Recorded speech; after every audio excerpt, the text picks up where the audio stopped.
صحیح بخاری کی روایت ہے کہ اللہ ارشاد فرماتا ہے جس نے میرے ولی کے ساتھ عداوت رکھی میرا اس کے ساتھ اعلان جنگ ہے۔ تو پھر کتنا حساس معاملہ ہو گیا جب ولی کی عداوت، ولی کی دشمنی اللہ سے دشمنی قرار پائی کہ اب اس کا میرے ساتھ اعلان جنگ ہے، تو اب پھر ہمارے لیے ضروری ہو گیا کہ ولی کو پہچانے کہ ولی ہے کون، کہیں ہم اس کی مخالفت نہ کر بیٹھیں اور ہم اللہ جل شانہ کے قہر و غضب کا شکار نہ ہو جائیں۔ تو یہاں اسی حدیث میں جو بخاری کی میں نے آپ کے سامنے رکھی کہ میرا بندہ فرائض کی ادائیگی کے بعد کثرت نوافل سے میرا قرب حاصل کر لیتا ہے، پھر آنکھیں اس کی ہوتی ہیں، قوتیں میں ڈال دیتا ہوں، ہاتھ اس کے ہوتے ہیں لیکن پکڑنے کی توانائی خاص اس میں ڈال دی جاتی ہے۔ فَكُنْتُ سَمْعَهُ الَّذِي يَسْمَعُ بِهِ، کان اس کے ہوتے ہیں لیکن وہ میری اس دی ہوئی خاص قوت سے سنتا ہے۔ ہاتھ اس کے ہوتے ہیں لیکن پکڑائی کی قوت خاص طور کے اوپر میں اس میں ڈال دے۔ پاؤں اس کے ہوتے ہیں لیکن وہ میری عطا کردہ خاص قوت سے چلتا ہے۔ آصب بن برخیہ آنے واحد کے اندر تخت بلقیس لے آیا کہ نہ لے آیا؟ قرآن نے بیان کیا ہے نا، آنے واحد میں 1 مہینہ جاتے ہوئے لگتا تھا، 1 مہینہ آتے ہوئے لگتا تھا۔ حضرت سلیمان علیہ السلام نے کہا کہ بلقیس آ رہی ہے، بس وہ شہر سے باہر پہنچ گئی ہے، تو کوئی ہے جو اس کا تخت لے کر آئے، اس کے آنے سے پہلے حاضر کر دے۔ اور وہ تخت مکفل کر کے آئی تھی، 60 ہاتھ چوڑا تھا، 80 ہاتھ لمبا تھا اور کئی ہاتھ موٹا تھا۔ تو کہا کوئی ہے جو اس کے آنے سے پہلے لے آئے؟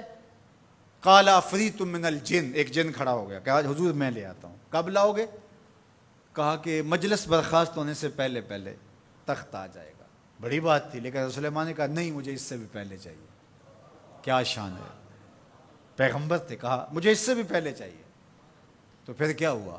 قرآن پڑھیے، قال الذی عندہ علم من الکتاب، جس کے پاس کتاب اللہ کے علم کا کچھ حصہ تھا۔ زبور ساری کا عالم نہیں تھا، زبور کی کچھ آیتوں کا عالم تھا۔ اس نے کہا آنا آتی کا بہ، جی حضور میں لے آتا ہوں۔ یہ تو دوپہر تک لا رہا ہے، تم کب لاؤ گے؟ کہا قبل ان یرتد الیک طرفک، آپ آنکھ بعد میں جھپکیں گے، تخت پہلے پڑا ہوگا۔ یہ قرآن نے کہا ہے نا۔ اور ابھی حضرت سلیمان نے آنکھ جھپکی نہیں تھی تو تخت سامنے پڑا تھا۔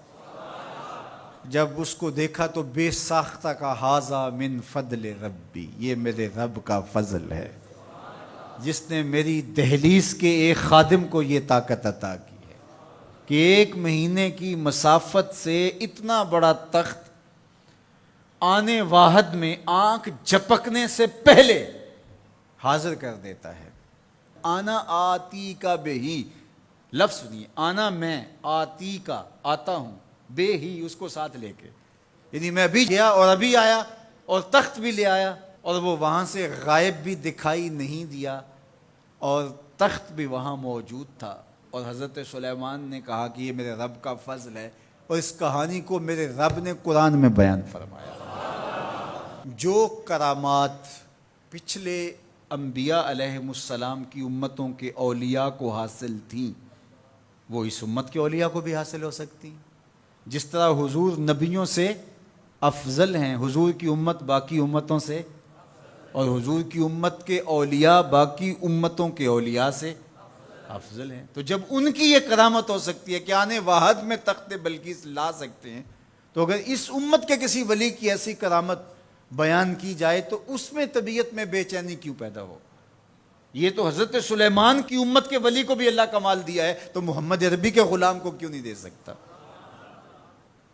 تو جو حضرت شاہ نقشبند بخاری علیہ رحمہ کا ذکر کیا جاتا ہے کہ جب آپ کی خادمہ کو اور آپ سے عقیدت کا دھم بھرنے والی خاتون کو کابل میں محل کی چھت سے دھکا دے دیا گیا، اور جب وہ نیچے پہنچی تو حضرت شاہ نقشبند بخاری علیہ رحمہ نے اس کو جو ہے وہ آسانی کے ساتھ زمین پہ رکھ دیا، تو حیرت سے آنکھیں پھٹی رہ جاتی ہیں اور پوچھتی ہیں کہ آپ کب آئے، آپ تو بخارے میں تھے؟ تو برجستہ بولتے ہیں تو از چبارہ آمدی من از بخارا آمدن، تو چبارے سے چل پڑی تھی، میں بخارے سے چل پڑا تھا۔ تو یہ حضور کے غلاموں کی شان ہے، اور یہ کوئی جو ہے وہ بعید نہیں ہے۔ باقی رہی بات یہ عقل نہیں مانتی، تو معجزہ اور کرامت ہوتے ہی وہی ہیں جو عقل انسانی کو عاجز کر دیں۔ جو عقل میں آ جائے وہ تو فن ہوگا۔ ما یعجز بہ العقل، عقل کی جہاں پہنچ نہ ہو، جو ظاہری اسباب سے ماورا ہو، جو چیزیں ما فوق الفطرت ہوں، تو انہیں ہی تو کرامت، قدرت یا معجزہ کہا جاتا ہے۔ اور اگر وہ عقل اور فہم اور ادراک میں آ جائیں تو پھر جو ہے وہ کیا ہو، تو اس کی نظیر ہمارے پاس قرآن میں موجود ہے۔ اب اللہ کا ولی کون ہوگا؟ حضور علیہ السلام سے پوچھا گیا، ابن مردوی اور باقی لوگوں نے روایت کیا کہ حضور ولی کون ہے؟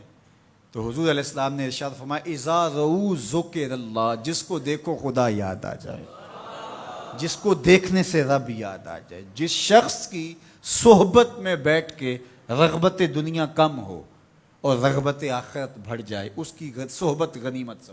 اچھا، قرآن نے جو ولی کی علامت بیان فرمائی وہ یہ ہے، الذین آمنوا وکانوا یتقون، یعنی ولی کی جو علامتیں ہیں وہ ایمان اور تقوی ہے۔